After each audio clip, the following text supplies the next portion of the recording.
Everyone. So today our presentation will be on quantum roots and how plants use quantum physics. My name is Blessia. My name is Aubrey. And my name is Karina.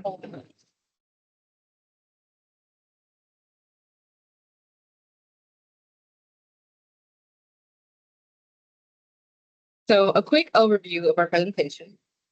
Our project explores how photosynthetic organisms such as plants and algae exploit principles of quantum physics to optimize energy capture and transfer, like superposition and coherence, to move energy during photosynthesis more efficiently than classical science can explain. Specifically, we will investigate the role of quantum coherence, entanglement, and exciton transport in the light harvesting complexes of chlorophyll. Through light harvesting structures like the Fenner-Matthews oscillin complex, also known as FMO for short, plants may guide energy by trying all possible paths at once and selecting the best one. This quantum behavior has been observed in lab experiments and is pushing scientists to rethink how energy moves in biology. Drawing from peer-reviewed research and quantum biology literature, we will explain these discoveries in an accessible way and discuss how this research could lead to improved solar technology.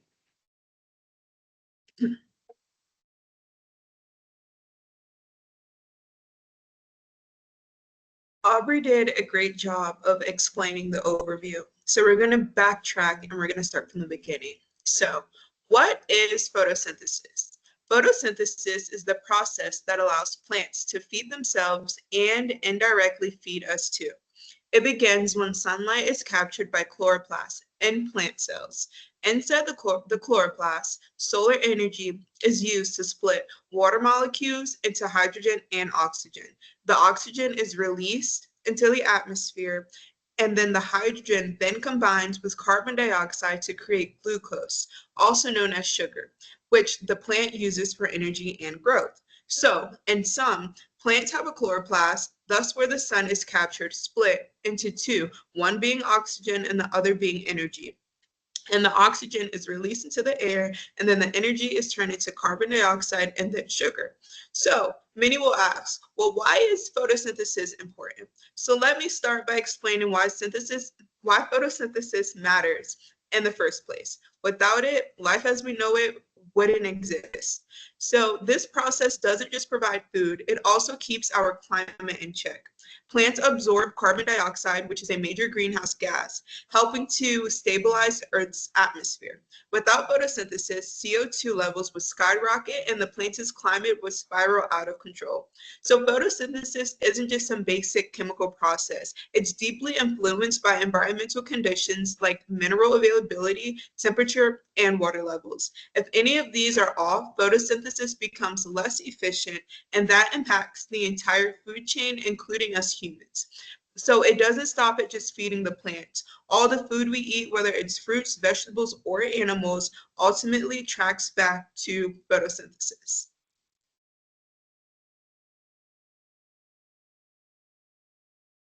So I'm going to go into a little bit more depth of the photosynthesis process and how it relates to quantum physics. So the energy from sunlight, which arrives in the form of a particle called photons, is absorbed by chlorophyll molecules within the chloroplast of plant cells. This absorption excites electrons in the chlorophyll, boosting them to a higher energy level. This high energy state is unstable and temporary. If the energy is not used quickly, it may leave the plant as heat or be lost in the system. To prevent this, the excited electrons are rapidly transferred to a series of proteins embedded in the thylakoid membrane, known as the electron transport chain. As the electrons move through the electron transport chain, their energy is gradually released and harnessed to pump protons across the membrane, creating a proton gradient. These molecules serve as the energy currency needed to convert energy to glucose during photosynthesis.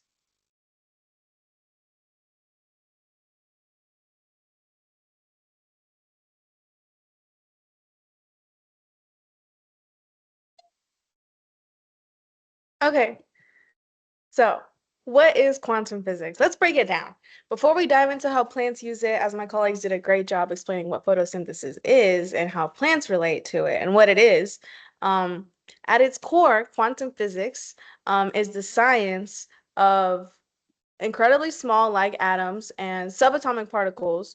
Um, the rules here are very different from what we see in every day-to-day life. There are three major principles that are important here for you to know.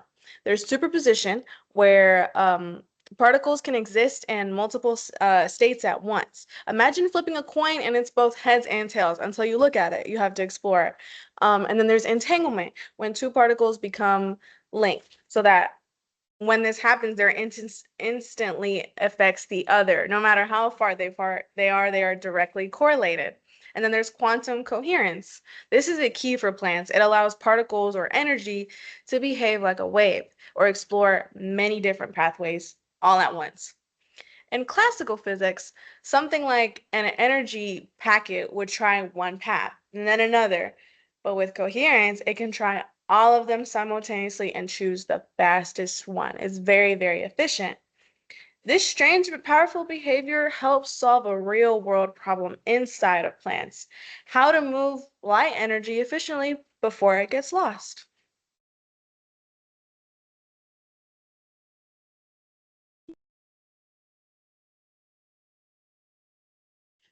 Karina did a wonderful job on giving us a brief overview of what quantum coherence is. So here's when things go from crazy to crazy cool, because photosynthesis doesn't just run on chemistry, it actually uses quantum physics, like Karina explained. So when sunlight hits a chlorophyll molecule, it excites an electron. But instead of that energy randomly making its way to the reaction center, it transforms into something called an exciton. That's basically a temporary bond between the excited electron and the hole it left behind. Now here's the quantum twist. The exciton doesn't move in one straight line. It behaves like a wave and explores multiple paths at the same time, thanks to a quantum effect called superposition. As Karina talked about, a superposition of states allows them to explore that one, not only one path at a time, but it's able to find the best path to the reaction center. So this enables plants to capture sunlight more efficiently and optimize energy transfer during photosynthesis. Now let's talk about the network. The network it travels through is made up of various proteins and pigments, ensuring efficient transfer of energy towards the plant's reaction center, where photosynthesis occurs. This ability to check out different energy routes simultaneously is also known as quantum coherence, what I've been talking about, and it's insanely efficient. Researchers like Engel and his team have shown that these excitons are literally running quantum searches inside its plant. So as you can see with the image that I've attached, when the exciton enters, it then finds the best or most efficient way to go into the reaction center. So basically, the plant uses quantum mechanics to figure out the fastest and most energy efficient path for moving sunlight from the sunlight energy to where it needs to be, which is in the reaction center to create photosynthesis.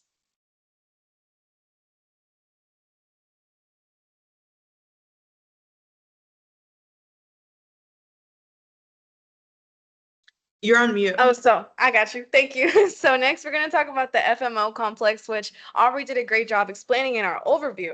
So the Fenner-Matthews-Olsen complex, also known as the FMO complex, is where the quantum magic really happens, especially in green sulfur bacteria and algae. Scientists use these simpler organisms to study the process a lot more closely. The FMO complex is a bridge between the antenna and the molecules, which absorb light. And the reaction center where glucose is made, the exciton, the packet that's full of energy, travels through this entire complex. Which is fascinating, is that the inside is like a maze, like the image that Blessia slide previously had. It tries to find the best route and path. It doesn't just guess which one to take, it takes the most efficient one. Instead, through quantum coherence, it explores all possible routes simultaneously, like running a simulation like we've practiced before on the modules of every possible route or an outcome and choosing the best one in real time. So imagine if we could do this with everything related to our lives, the amount of energy and the amount of time that we would save. This is just one of the few world examples where nature seems to be using quantum rules to maximize efficiency, the same way we try to do day to day with energy and technology. This discovery was first absorbed in our study in 2007, the Engel study. It challenged previous ideas about biology operating on classical principles. So the key word here is challenged because they're bouncing ideas off of each other and they're constantly improving, as we've talked about in common themes and other modules. And next, I am going to discuss the quantum energy transfer. To better understand this, let's compare classical and quantum energy. Um, in a classical model, energy bounces off randomly, like a ball in a pinball machine, for example. It might take a while for it to reach its destination, or energy might get lost, heat gets lost, but in a quantum model, energy moves like a wave. Thanks to coherence, it explores all the possible paths that we've talked about at once and selects the most efficient one. And this is solely objective.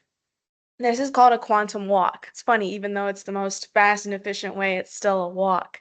It's faster and more direct. As a result, the energy transfer efficiency in some photosynthetic systems is nearly almost 100%. Very efficient. That number is stunning because no man-made system comes even close to that. Solar panels, for example, have a much lower efficiency and lose energy during transfer, which is why you don't see every single building with solar panels, because it's not that efficient yet, even though we're trying to make the world a better place and help with climate change. This quantum behavior might not last long, sometimes in just femtoseconds. I wish I could better elaborate on femtoseconds, but if you already know what a second is, just imagine it's a lot smaller, but it's long enough to make a huge impact. These discoveries are pushing scientists to create bio-inspired or quantum-enhanced solar technologies that copy how plants move energy so flawlessly, so we can keep on improving and evolving.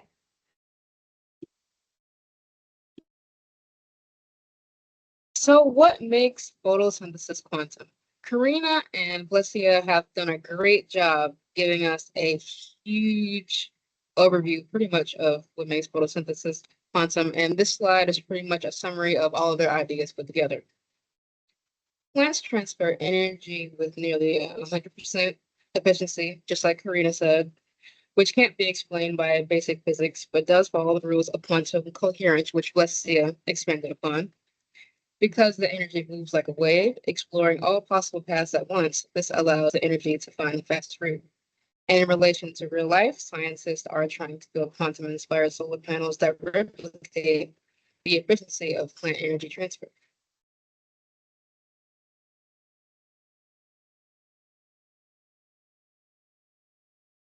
Great job, Aubrey, of explaining what makes it quantum. So the question comes to, why does this even matter? So if we can understand how plants do this, then we can apply this to our own technology.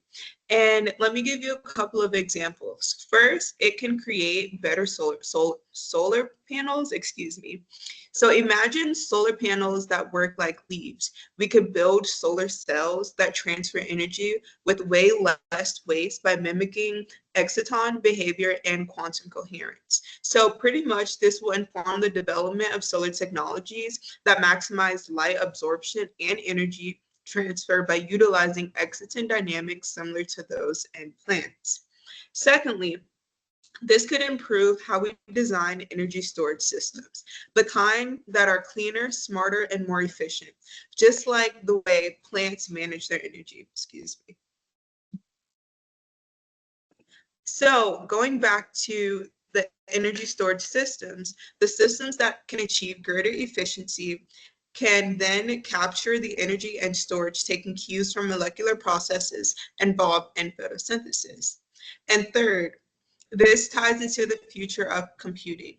So we I believe it was our first module, talked about quantum computers. So quantum computers also rely on superposition and entanglement, just like the excitons and plants. So by studying these natural systems, we might be learning how to build computers that solve problems our current machines can't even fathom or touch. So think of this, a concept mirrored in the way excitons travel through the chloroplast of plants. By studying natural systems, scientists can then leverage quantum mechanics to create more powerful computing systems that operate far beyond the limitations of classical computers.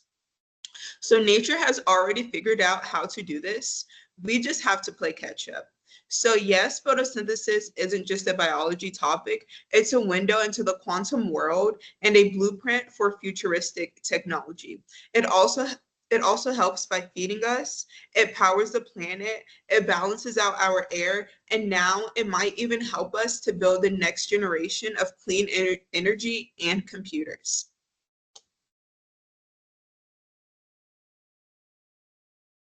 So is quantum really in nature? Quantum energy transfer in plants has gained strong support from controlled laboratory experiments. Studies using laser and spectroscopy have shown that energy absorbed by chlorophyll can move through the plant's light harvesting complexes in a wave-like quantum coherent manner.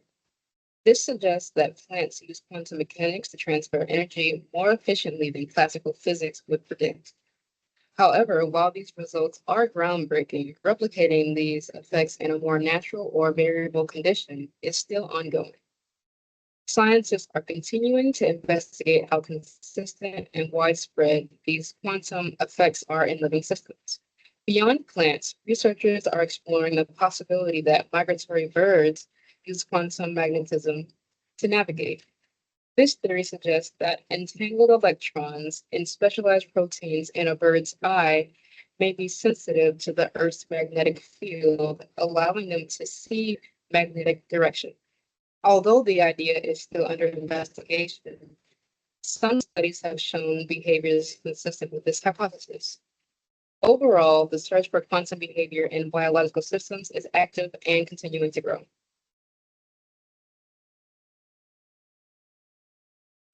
Very well said, Aubrey and Blessia.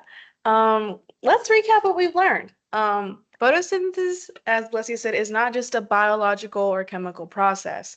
It may rely on quantum physics to move light and energy quickly, but it's still not just that.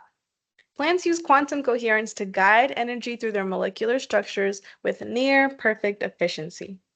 This quantum behavior has been observed in lab studies like the 2007 Engel experiment, but there's still so much more to explore. Scientists are still trying to improve not just this photosynthesis process and the study, but the world around us in our day-to-day lives.